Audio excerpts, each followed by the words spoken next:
ధన్యవాదాలు అధ్యక్ష. భక్తులు బలరామకృష్ణ గారు. ధన్యవాదాలు అధ్యక్ష.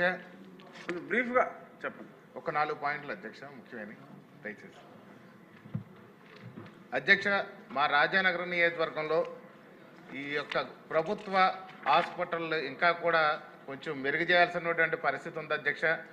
మాకు రాజానగరం నియోజకవర్గంలో సీతానగరంలో ఉన్నటువంటి పిహెచ్సి కానివ్వండి, కోరుకొండలో ఉన్న పిహెచ్సి కానివ్వండి, రాజనగరంలో ఉన్న పిహెచ్సి కానీ పూర్తి స్థాయిలో శిథిల వ్యవస్థలు ఉన్నాయి అధ్యక్ష. వాటిని కనీసం మరమ్మతు అయినా చేసి ఈ యొక్క పేదలకందరికీ వైద్యం అందే విధంగా చూడాలని తమ ద్వారా ఈ యొక్క హెల్త్ మినిస్టర్ గారు తెలియజేస్తున్నాను అధ్యక్ష. అదేవిధంగా మాకు కోరుకొండ లక్ష్మీ నరసింహస్వామి దేవస్థానం ఉంది అధ్యక్ష. ఆ దేవస్థానం తాలూకా ఆ గ్రామంలో ఉన్నటువంటి ఇళ్ల స్థలాలు భూములన్నీ కూడా 22A పెట్టేశారు అధ్యక్ష.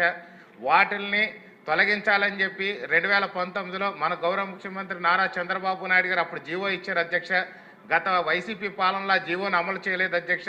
ఆ భూములన్నీ అమ్ముకోవడానికి కానీ లేదా కొనుగోలు చేసుకోవడానికి కానీ పిల్లలకి కట్నాలు ఇచ్చుకోవడానికి కూడా ఇబ్బంది పడుతూ వాళ్ళ పెళ్లిళ్ళు అవ్వని పరిస్థితుల్లో ఉండిపోయారు అధ్యక్ష. తమ ద్వారా రెవెన్యూ మంత్రి గారికి తెలియజేస్తున్నాను.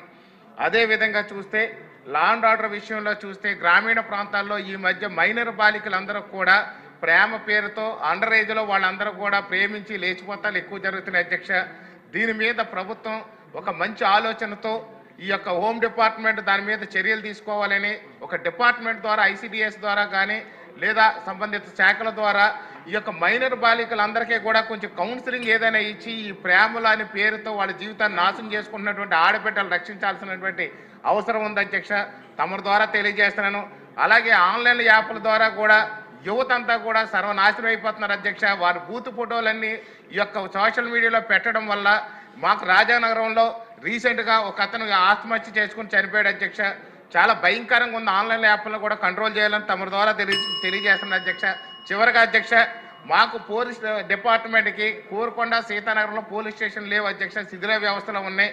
అలాగే DSPకి కానీ CIకి కానీ ఆఫీసులు లేక వాళ్ళ అద్దె బిల్డింగుల్లో ఉంటున్నారు. అదేవిధంగా వాళ్ళకి కావాల్సినటువంటి వాహనాలు కూడా లేవు అధ్యక్ష. కనీసం వాళ్ళు ఏదైనా ఎమర్జెన్సీలు వెళ్ళి పట్టుకోవాలంటే కూడా తమలాంటి వారి పెద్దలు వస్తే కనీసం అక్కడ ఎయిర్పోర్ట్ కూడా ఉంది మాకు అధ్యక్ష.